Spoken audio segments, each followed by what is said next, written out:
Okay, thanks, Elise, for the kind introduction. You did it always complete. So I'm with EMTT since 8 years, 9 years right now. I think I'm one of the earliest who've used this new technology um, called EMTT, extracorporeal magnetotransduction therapy. As it is said, I'm based in Kiel. This is the north of Germany. It's almost windy, it's almost cold, but it's a nice place to live. Very healthy, no much heat, no much cold. It's right in between, but we're hosting many events related to all these marines activities, like the Week of Kiel, for example. We're hosting more than 3 million people during these 2 weeks. You're welcome to join Kiel.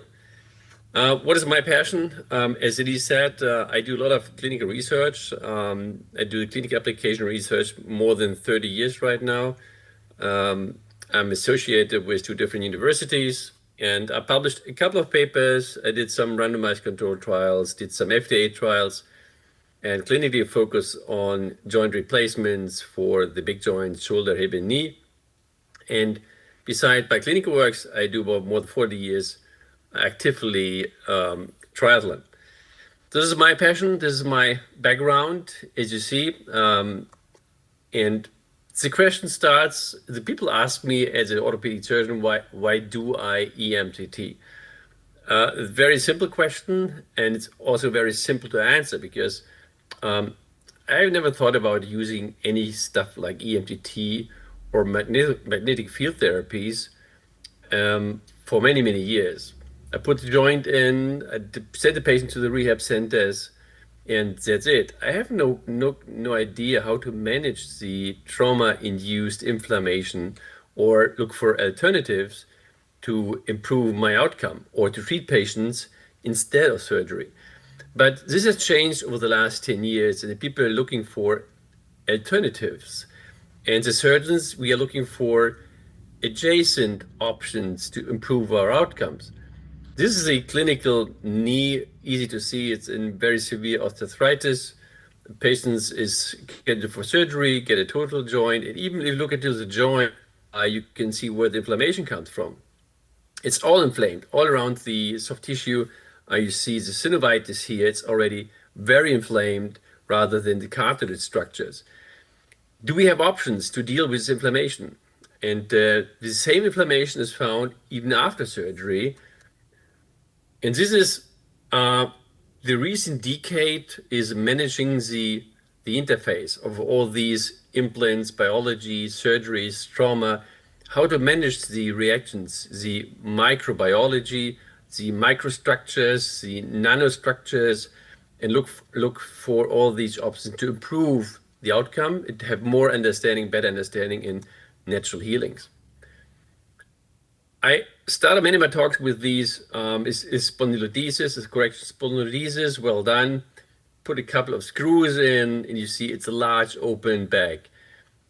And the question right now is, what do you estimate? The patient will be pain-free after surgery? Probably not, because they have very severe trauma-related inflammation. This is like in severe accident, like in severe car accident. And it's estimated to have this strong inflammation around the surgical approach. We never have thought about to manage this trauma-induced inflammation, but we have to in the future. And right now we have the options to deal with. And I'm very thankful that Steve Jobs gave this idea. As he said, he thought that the biggest innovation of this century will be the intersection management of biology and technology. This is a new area. And this is a headline, indeed, describing what all the industry and all the science are looking for right now, looking for options and alternatives to manage the nanostructures. Since 2 or 3 years, it's well known that we should not stop the inflammation. We look for options to get an inflammation resolution rather than stopping the inflammation or blocking the inflammation. Because the resolution of inflammation is essential. It's an endogenous process that protects the soft tissue from an exaggerated chronic inflammation response. If it fails to appropriate control of the inflammation. This can lead to a chronic inflammation disease. So if you stop the inflammation process, interrupt it, you're not supporting the normal cause of the disease. You have a high risk of chronifications. So look for options to promote resolution rather than blocking the inflammation. Many detailed processes are known involved in so-called the soft tissue related micrometabolism that aligns with all these inflammations. Each disturbance in the structure has a certain clinical response. And we have options to deal with all these interfaces, mostly driven by the pharmacies. The pharmacies have exact knowledge how to stop and block certain pathways. And we, as in physicians applying extracorporeal shockwave therapy or EMTT, we are dealing with the whole structure rather than a single approach. The options we have recently in the market, we have so-called the mechanotransduction pathway. This is mechanically driven medicine of soft tissue inflammation, and we have the electromagnetic transduction. This is different approaches to the same target, dealing with inflammation. If you look for extracorporeal shockwave therapies, we have two different options. We have the focus device and we have the radio device to apply extracorporeal shockwave therapies. And it's well known from basic research that this is an option to engineer the soft tissue, like soft tissue engineering. And recently we have much more better knowledge how to apply electricity into the biology, because all these structures here, they are influenced by electricity. Shockwave treatment is recently not known as a solo player, as a standalone treatment. It's well evaluated right now as a team player for different combinations in a multimodal concept to engineer the soft tissue. Use implants or cell transplantations or tissue regeneration. It's all augmented by extracorporeal shockwave therapy. This is mechanical transduced effects, applying mechanical effects that stimulates certain pathways on the mechanotransduction.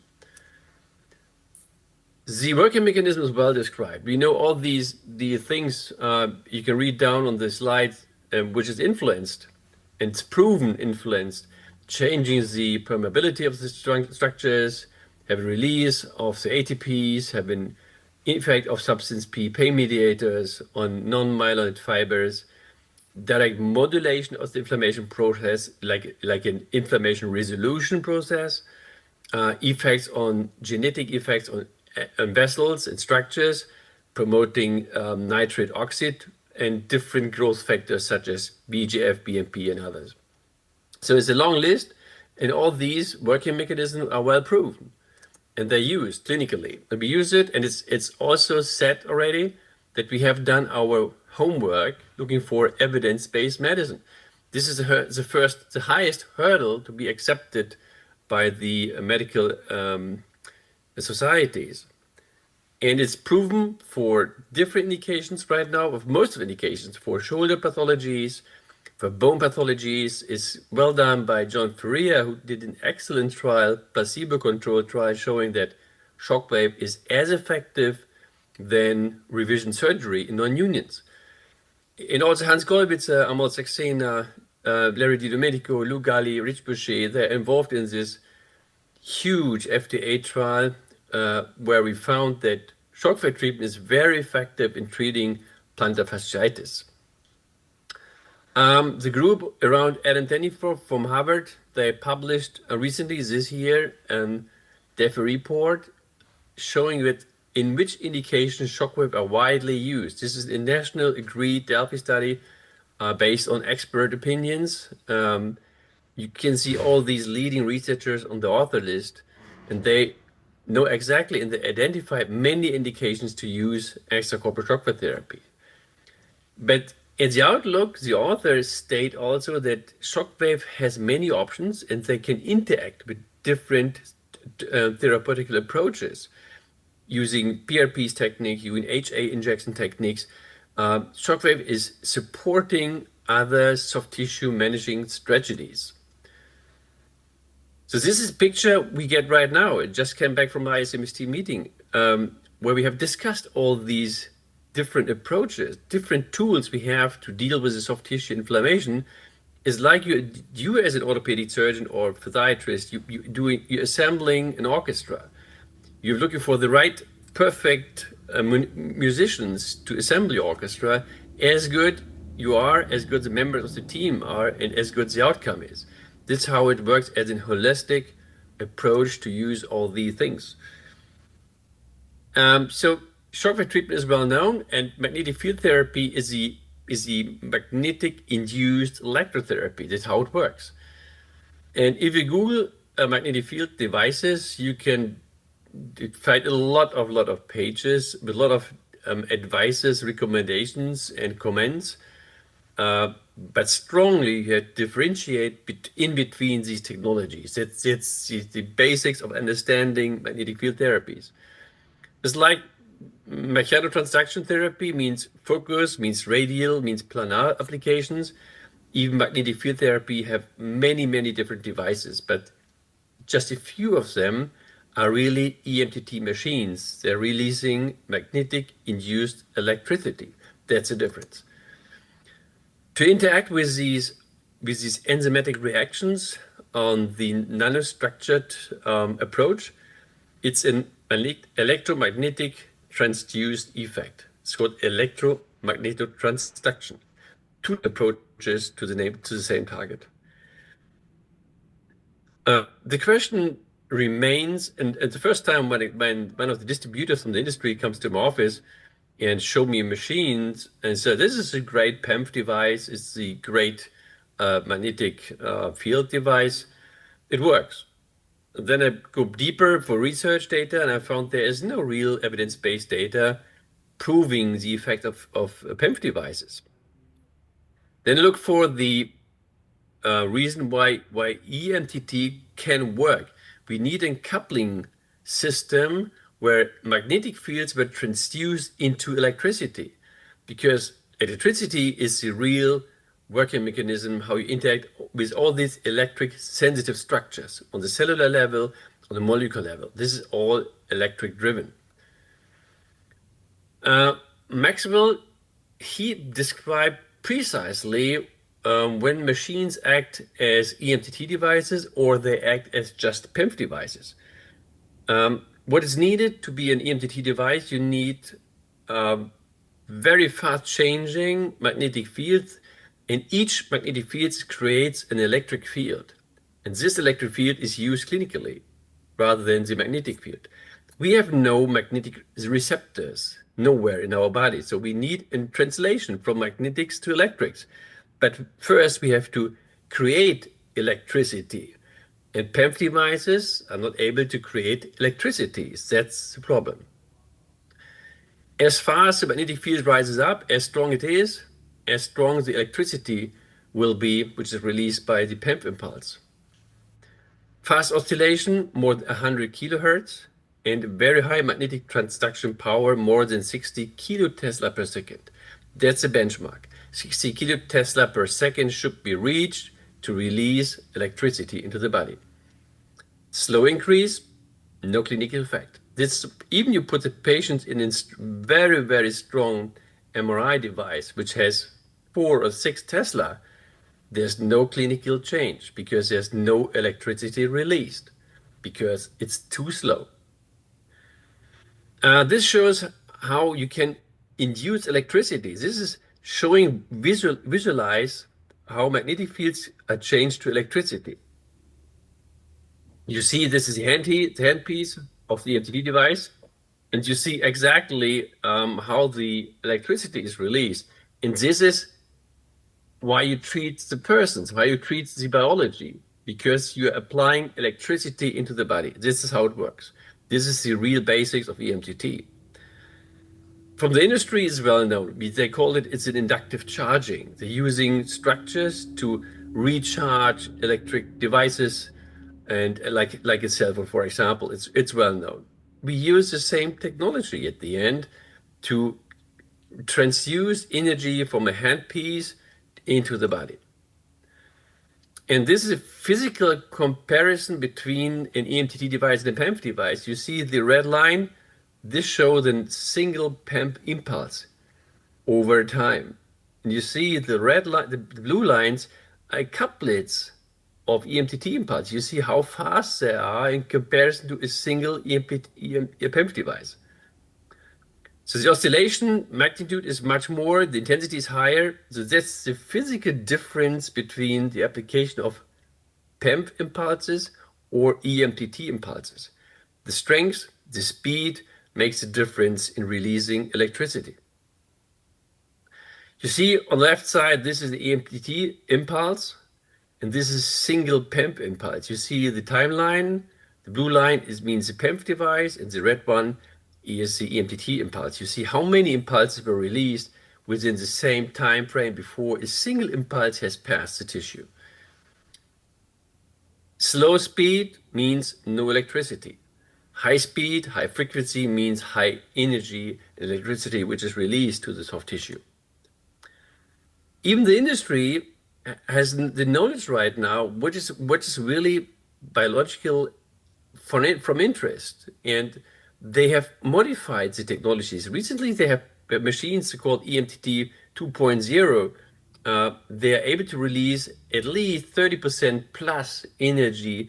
So the magnetic field therapy means EMTT treatment is much more intense right now, and we're reaching much more higher levels with the new device options we have recently on the market. You see the difference. This is EMTT 1.0, and this is EMTT 2.0, which is released always in Europe and the States. You get these machines with a plus of 30% in comparison to the traditional EMTT devices. But keep in mind, EMTT versus PEMF, that's the difference. You cannot compare these two technologies. Both technologies are magnetic field therapy devices. But physically, there's a huge difference. Ask the distributors about how strong the effective transduction power is. And the threshold, the benchmark, is more than 60 kilotesla per second, and the frequency more than 100 kilohertz per second. These are two parameters you should ask for. Then you immediately identify which is EMTT and which is PEMF. EMTT works. It's electric-driven change of cellular structures and membrane structures. We call it electroporation, opening channels, closing channels, modifying the properties of channels and membrane structures. Even the intracellular structures were changed by the influence of magnetic-induced electricity. This is what the pharma industry is looking for. If you're able to change the gate structures of membranes, you can work with pharmacies and drugs released into cellular structures or applying medicine around these closed shops. And if you open these closed compartments, then you can use EMTT in many, many different ways. This is magnetic-induced electricity. These electric effects have also a so-called piezoelectric effect. Each elastic structures, collagen structures in the system, even the cytoskeleton system, they are surrounded with piezoelectric effects. Even if you bend the DNA, you're releasing piezoelectric effects. The other way around, if you apply electricity, you have a piezoelectric effect along these collagen structures. So you have mechanical effects by releasing electricity using the piezoelectric effects of EMTT devices. And this is well described right now, it's well known, but it comes right now in the clinical knowledge how to use EMTT impulses to induce piezoelectric effects. This means bone stimulation and bone growth stimulation.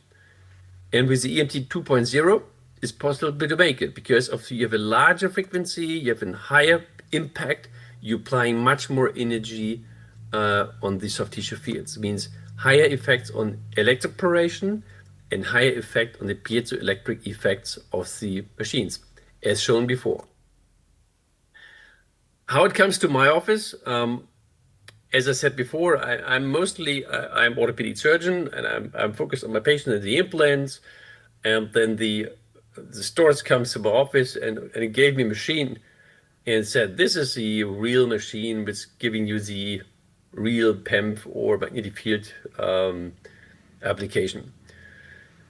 I've used the machine because I have concerns that it can work. And what I did, it's EMTT was supposed to be a machine which gives you a faster recovery, give you a reduction of soft tissue inflammation. And after one of these long distance Ironmans I did, so on Monday, mostly I have to take the chair, take the steps to my office. It's 2 levels. It's almost very painful. And I've used on one leg randomly using EMTT as long as the pain is. And the treated leg was pain-free half the time in comparison to the other side. I did this by myself 6 times, and 6 times confirmed the same findings. So I'm mostly convinced that there will be an effect by applying EMTT impulses on the overuse soft tissue inflammation. And recently, as I use it for sports recovery, for training optimization, to keep the patients on a high level, managing the soft tissue inflammation by overusing or overstressing the system, even after competitions, you have a very high recreation improvement. So faster recovery, the myofascial structures are much easier, pain-free, even in between the competitions. From this point on, I try to confirm the clinical findings by basic research. I sent human stem cells I harvested during my hip surgeries and sent to our basic research lab, and they applied EMTT impulses to the human-derived stem cells.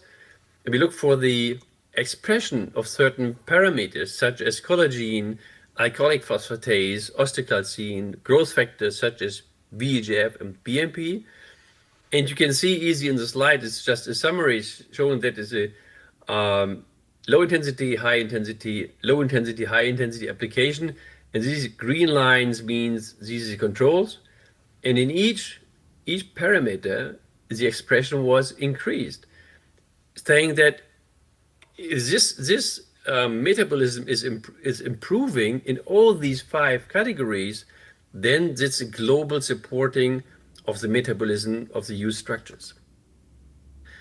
At the Technical University in Munich, they published in 2024 a much more larger investigation to look for the upregulation of bone healing structures. And one of the results was that the management of the calcium influx in human osteoblast is increased by applying EMTT. Even 10 minutes after the application, you have a significant increase uptake of calcium. And even the other growth factors and bone growth factors like osteocalcine, the gene-related BGLAP, and also the RUNX, SP7, SPP1, all these factors you see here, they are all osteogenetic related. And you see the stimulation, this is control, for example, and this is stimulated one.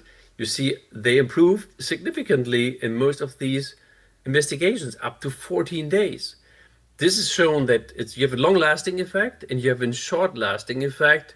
It stimulates the whole cascade of osteogenetics pathways.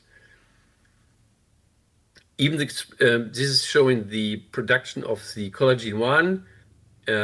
You see the expression of mRNA released related to the production of collagen 1A. It's improving and it's lasting for 14 days.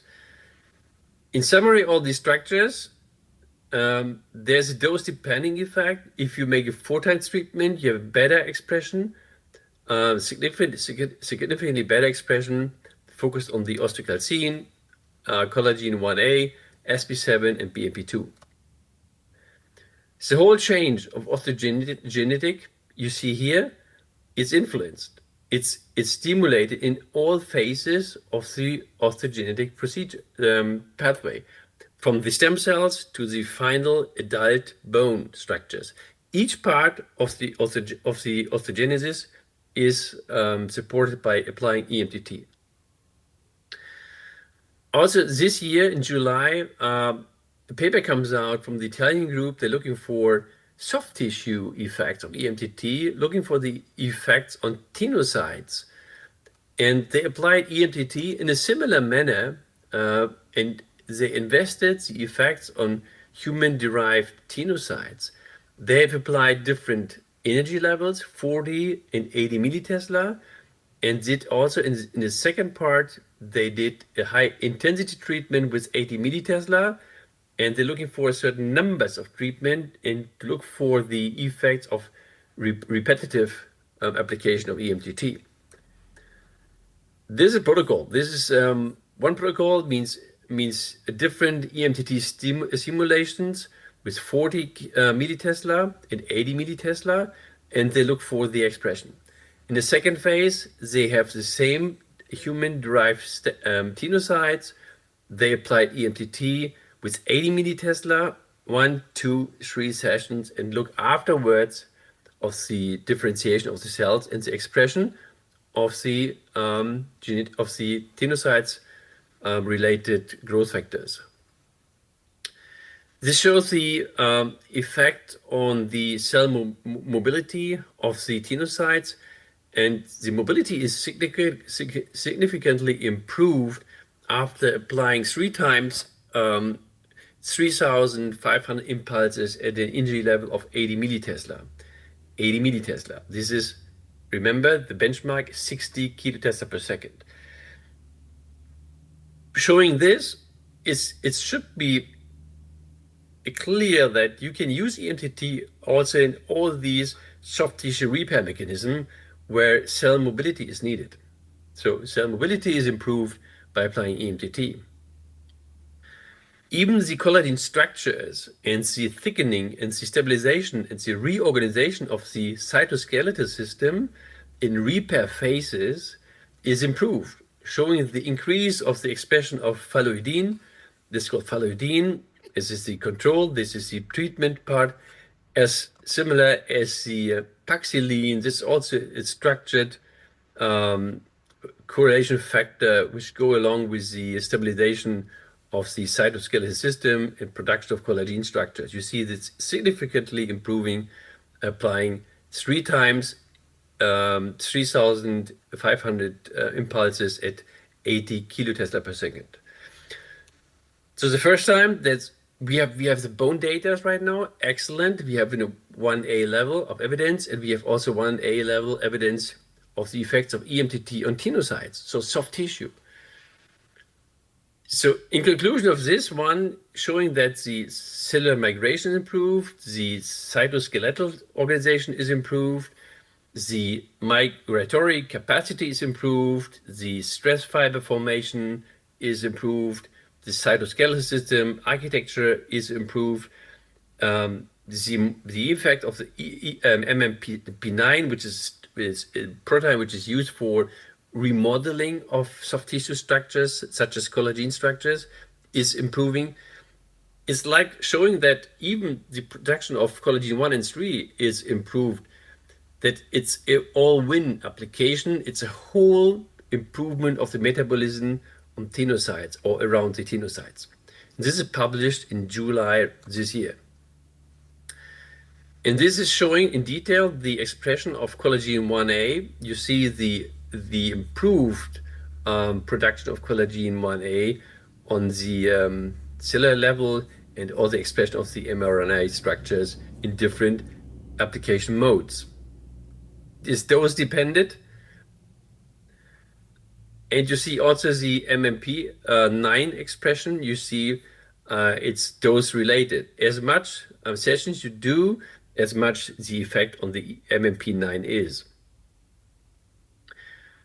So we have the basic research on really good basic research on bone. We have it on tenocytes, on the myoskeletal system.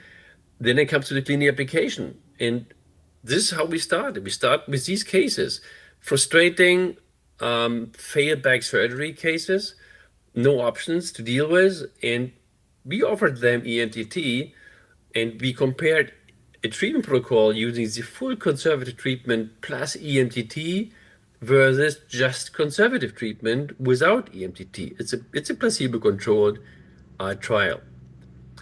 And 12 weeks after, we look for the change. Applying this protocol means EMTT with 8 hearts, about 80 millitesla per second. 8 treatments means twice, 2 treatments per week. And you see the outcome. You see these are low back pain cases. You see the black one, the EMTT group, shows significantly better outcome after 6 weeks and after 12 weeks. So it's effective and it reaches a clinical relevant level, which is shown on the change on the VAS score, as well as the change on the orthovisceral disability score after 6 weeks and after 12 weeks in chronic patients suffering from failed back surgery. Tim Klüter from Germany, he's looking for a very certain group of patients. He has sports people suffering from groin pain because they have aseptic osteitis of the os pubis. Very hard to treat. And each physician, each sports physician has these patients in his office, and you have no really big options to deal with such groin pain, which is related to the osteitis of the pubis. And you see the distribution of these, there are cyclists, tennis players, soccer players, cycling, Nordic walking, cycling, badminton. And you see the protocol, 4 sessions of EMTT, 80 millitesla per second, 8 hearts, 10,000 impulses each. And what they found, you see how the VS score is decreasing right after the last EMTT session. And after 3 months, they're always back to daily activity. And for sure, they're also back for their same sports level. So return of sports can be reached in these athletes. You see the time frames. At the latest 2 weeks after the last treatment, the patients are back on track. And the newest submission is the placebo-controlled trial to look for the effects of EMTT on degenerative joint disease and enteropathies. They have enrolled in this trial 126 cases. It's placebo-controlled, double-blinded investigation with a patient group with low back pain, tendinopathy of the shoulder, and arthritis of the knee. These groups were included, and they're looking for the endpoint 12 weeks after the last EMTT session. This is a flow chart showing exactly where the patients were allocated to and in which group they were analyzed. And 12 weeks after, you see we have a very good drop control rate. We have lost to follow-up only 4 in all these patients, 126 in total. The baseline showing that we have very great homogeneity at baseline with regard to the age, symptoms durations, BMI, and so on. So both groups are very, very, very similar, showing a great homogeneity. The outcome on the SF12 score, the SF12 scoring system has a physical part and have a mental part. And the physical part is most relevant for MSK disorders. And you see from baseline to 6 weeks to 12 weeks, it's improving significantly within clinical relevant difference. That's important. So it's not only significant, it reaches also a clinical relevant level. Slightly improvement was found on the mental scoring, but this remains not statistically significant. The VAS score, similar to the SF12 score, showing how good the patients are performing getting just EMTT. And the placebo were even less effective. You see just a small insignificant change in comparison to baseline. In comparison to the black lines are the EMTT groups up to 12 weeks. Side effects, it's a frequently asked questions. Do we have any side effects? Sometimes the patient reporting about liver pain during treatment. Some patients reporting about some kind of redness on the skin, which lasts a day or a couple of hours, but they all solved over time without any persistent adverse events. And in this trial, the most important question is, does the patient have an idea and which group they're randomized to. And you see in the analysis here that the patients guess which treatment group they were allocated to. There's no options to differentiate they're really placebo or the active EMTT groups, showing blinding was pretty good. This is a huge package of data with all these subgroups. This is rotator cuff, enthesiopathies, knee osteoarthritis, and spinal arthritis, low back pain cases. And in detail, you see more easy to read. You see the osteoarthritis of the knee. You see going back. For the shoulder, you see starting with a VS score of 5, they drop down to 2 in comparison to 3.7 in the control group. These are shoulder enthesiopathies. The low back patients dropping down from 5.03 to 2 in comparison to 4.2 in the control group. So what is the concept? What is the concept of the data we have right now? We have all these different options to deal with inflammation of soft tissue. We're using focus devices, we're using radio devices, we're using EMTTs, and I use radial for local treatment. I'm using focus shock waves for focal treatment. I'm using EMTT for global treatment to deal with all these inflammations. Then it comes to an athlete. This is in the high performance world-known runner suffering from a mid-portion paratendinopathy. You look for the MRI. The MRI is mostly insignificant. Just a little bit of slight thickening, slightly enhancement of contrast around the tendon, showing paratendinitis. And what option do we have? Surgery? No question. Really, no question. This is my protocol. So I'm using all these three concepts. I'm using the focal treatment for the focal injury, means focused extracorporeal shock therapy, 3 times 1,500 impulses. Then use the radial for the regional soft tissue treatment, 3 times 1,500 impulses with 0.08 millijoule, and then apply EMTT as global treatment of the whole environment to enhance and to increase the metabolism. When the metabolism is increased, the effectiveness of shockwave is improved as well, because shockwave need high metabolism to show efficiency, and EMTT is releasing energy and enhancing the metabolism. So it's a synergistic effect of both approaches to the market. Carsten Knobler recognized it very early, and he has applied in bone pathologies EMTT plus shockwave treatment in a non-union. This is a non-union. It's a 36-year-old female. She wasn't able to get surgery, and she has for sure a non-union. It's easy to see. It's no connections.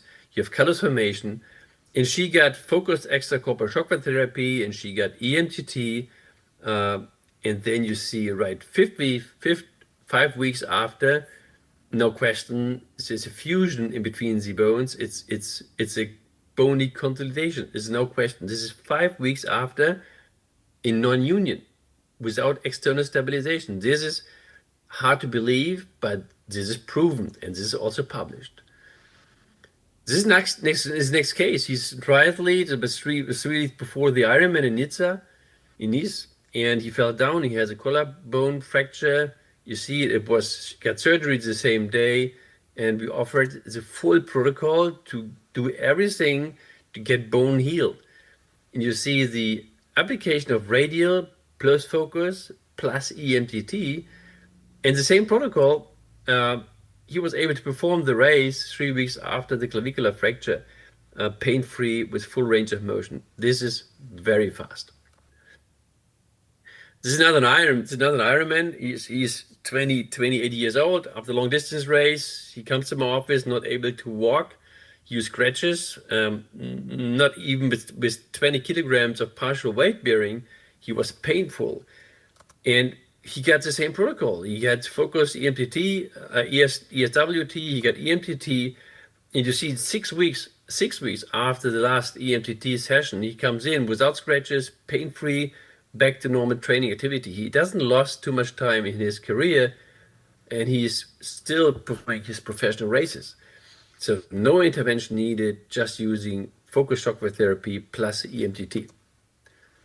Similar to Ziza, one of our next-gen soccer players, a very famous one, is 14 years old.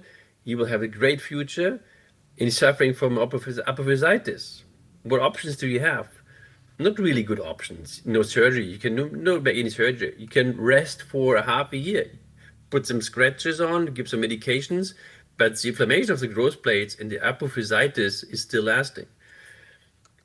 And see, this is my protocol. This is my protocol, how it works in these young adult athletes, applying focused extracorporeal shockwave therapy 3 times. 0.25 millijoule per square millimeters.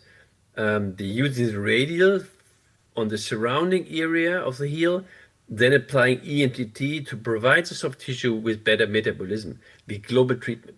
Both works synergistically. Elmer Saxena is one of the first one who used EMTT and shockwave right after surgery. Complete new indication. Don't wait for chronic cases. Applying these kinds of soft tissue treatments right after the trauma. And surgery is a trauma. And what he did ESWT treatment with the dualids, focused extracorporeal shockwave therapy with an energy flux density of 0.35 millijoule. Then he applied EMTT with the magnetoliths with 6,000 impulses, 8 hearts at the power level of 8. And the outcome was VS score on weight bearing, healing on the plane radiographs, and return to activity. This patient population is it's a controlled trial with treated patients and non-treated patients, right after surgery, very similar. And you see as one of the outcomes is return to activity in weeks. You see the difference. The difference is by 6 weeks faster to full activity using EMTT plus shockwave. So the combination of EMTT and shockwave is very effective to bring patients back to normal daily activities.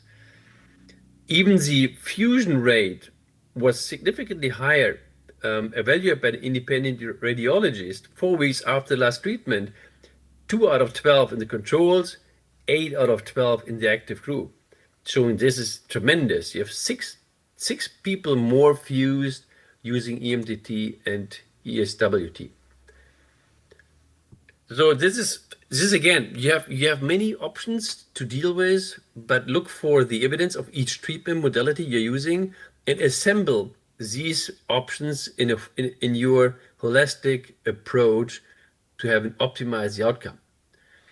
And looking forward, we know about the effects. We know what the effect of EMTT is on soft tissue structures and bone structures and tenocytes and osteocytes. You can use it to reduce inflammation, for example, after ischemia result of brain injuries. And this is Jensen published it in 2025 using pulse electromagnetic fields as additional treatment for resistant depressions. And he found that using the electromagnetic impulses, so that he hasn't changed in the outcome, showing that it's reducing the depressive symptoms within the first 2 years of the depressive episode, and found this is very, as a non-invasive procedure, is very effective. In Capone, they did an animal trial with mice. They get an acute cerebral ischemia.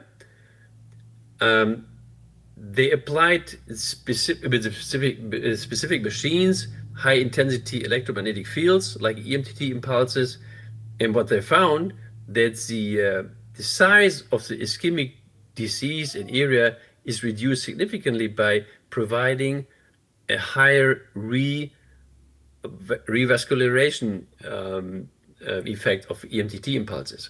It's neuroprotective. So what is the indication for EMTT? Recently, this is one of my conclusions from this talk is these are all proven indications right now. We have it, we can use it for degeneration, should use it right post-trauma, even in sports trauma. You can use it as a training managing tool to keep the training intensity very high.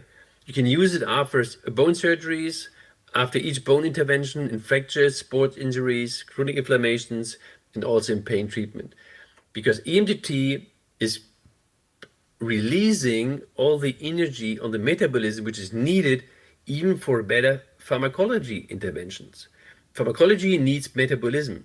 If metabolism is increased, the turnover of the pharmacy is even better. So EMTT is an excellent partner for all these applications. So take home is pretty easy. In musculoskeletal disorders, EMTT has a very strong evidence. It's a very powerful player. It's one of the best options to use it in your holistic approach. And EMTT will have a great future if you use it and you know how to use it. And EMTT is one of the best soft tissue engineers. So far, this is my message from Kiel, and hopefully I'm in time. We have time a little bit for some questions probably, and I hopefully cover the basic research a little bit and the clinical application as well. Thank you. Excellent. Thank you so much, Dr. Gerdesmeyer. We do have a few questions I'm going to pose to you.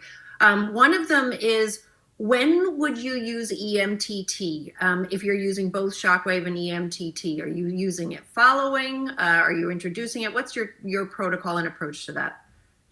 Earlier times I did a sequence in the sequence, did shockwave first and EMTT later on. But with the better knowledge we have right now, I use it in the same setup, because I'm using first is focused on the focal area. Patients are exactly able to identify the spot. Then I use a radial on the surrounding supplying area. Then I'm releasing the EMTT because shockwave needs a metabolism for the effect. And if you don't release energy, so the effect size of shockwave is less. So this is all the data showing, right? The combination of both, they are working together and the outcome is even better. The answer is I use it in one session. Excellent, thank you, in combination. Going back to some of the brain studies that you showed at the end, are there any concussion studies in the works? Any thoughts from you on EMTT and concussion? As far as I know, there's no clinical research on the way, but we discussed it recently in Bogota during the ISMST meeting. They now have interest because they recognize the working mechanism, and with this working mechanism can be used in other pathologies as well. But it stepwise will increase the indication list of EMTT. It will appear, I'm pretty sure, concussion is one of the big points in sports, and you have no real options to deal with these guys. Okay, thank you. You mentioned the one young soccer player, 14 years old. How young can you use, that's often a question from people treating young children, juveniles. How young can you use both shockwave and EMTT for those patients? Recently said there's no limitations. You can start as the earliest if you want. Many years ago, we have concerns about growth plates. There are any effects, negative effects on growth plates, but all data have shown it's without effects on growth plates. There's no real side effect, even for shockwave and not for EMTT. The only thing for EMTT you should be aware of, if you have any electric sensitive implant in the body, means you have a pacemaker, you have an intestinal pacemaker or pharmacy drug delivery system, which is based on electricity or batteries, don't apply it. Okay. Here's a longer question. In all of the different pathologies shown, there's been a wide variability in the amount of pulses given. Is there a standard starting point where providers should be starting? And then what's the maximum therapeutic pulse quantity at the 8 millihertz that become no longer effective beyond those pulses? The question is reflecting exactly what history is. We started with 2 treatments per week because no idea how much we should apply. And over the years, the first sports guys said to me, I use it every day. I use it every day after exercising, and the recovery phase is shorter. Right now, we use it for bone stimulation. We do it every day for 6 or 8 treatments. And the Italian group has shown that you should do it repetitively. You should do it more frequently rather than a single treatment, because the tenocyte is showing more activity over time if you have a certain energy level, which should be about 80 millitesla, and a higher frequency of application, means at least twice a week. My personal recommendation is for acute soft tissue release, I use it every day. In the sports guys. For chronic, I use it twice a week. Okay, good guidance. Question, why do some patients have more of a sensation during the EMTT treatments than others? This depends how the threshold of your nerve fibers are. Sometimes the threshold of the activates the nerve fibers are lower level, then they need lower energy to get these nerve fibers activated. Because EMTT is releasing electricity, and the nerve fibers are sensitive for electric structures. If you reach a certain level, the nerve fibers, the nociceptor systems is activated based on the electricity. Then you have pain probably. Okay. How are you using PRP, and are you using that in combination with shockwave and EMTT? And if so, either what have you heard, or when are you introducing that, and what does that protocol combination look like? We have an increasing numbers of data showing that you can use PRP plus EMTT, because of all the biologics applied. They need also certain metabolism. If you're applying PRP or HA, you don't influence the metabolism. You're injecting the pharmacies or the substances. They work by themselves on a certain level, for sure, but they need the energy, the increased metabolism, to have a better turnover of the substances. So even PRP and HA will be better in outcome if you combine it with the soft tissue stimulating effects like EMTT, for example. Okay. And someone is asking here again, how many pulses per treatment for either acute or chronic? You just mentioned the frequency during the week, and the approach to that. Is there a guidance on the number of pulses? I apply now about 10,000 is what I do. In each case? In each case. Okay. I've got a couple. This person wants to know if using focused shockwave on the clavicle is safe. Was told not to do so due to lung perforation risk. Any thoughts on that? The official statement means if you have a lung in direction of sound, using focused extracorporeal shockwave therapy, don't do it. If you have a collarbone fracture, for example, and you apply the shockwave from direct anteriorly, there's no lung tissue. If you do the application from the upper part down, they have a risk of a lung tissue in the direction of sound. To change the applicator more horizontal, then you get able to treat the clavicular fracture as well. But the easiest is to use EMTT. This is by far safer. Great. Question. So let's pretend a young soccer player comes into you. Maybe the parents are in there too. How are you explaining to them what EMTT is and how it works in a very straightforward, simple way, so they understand it, what it is, and what the benefits are? The explanation is, I tell the patients that her daughter or her son has an injury. Injury repair has a risk to get chronic. If the metabolism stops for a time, then it cannot go further. So the repair phase stops. To prevent it, you have to supply all the energy constantly to the soft tissue, that all the repair mechanism works on the same powerful level. Because sometimes soft tissue is exhausted. If you have chronic inflammation, the soft tissue system is exhausted. There's no energy release anymore, and you have to supply something to get these normal working mechanism of the healing phases improved, maintained, and you need the energy applying to soft tissue. This is how EMTT works. It's prevention and it's treatment. And both. Going back to the number of pulses, I believe we'd heard it at other conferences. Is it still not recommended to go more than 15,000 pulses with the EMTT per day? Is there any range where you really want to stop treatment?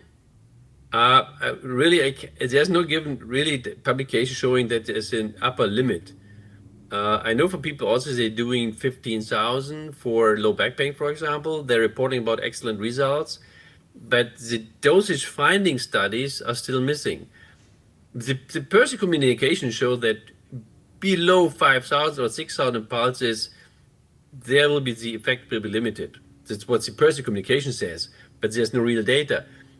The data we have right now, they're based on 10,000 per session. Okay. And then the last question, and then we'll conclude here. Quick thoughts on the future of EMTT. Where are we going with this technology? I think EMTT will cover many soft tissue skeletal disorders. Remember, as we're using NSAIDs for all these trauma inflammation issues. Use NSAID as an over-the-counter medication. Everybody knows paracetamol and diclofenac and all this stuff. They take it every day routinely because they know it works.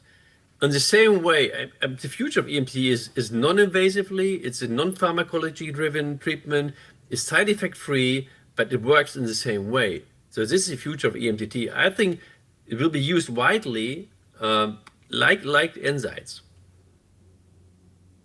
Great.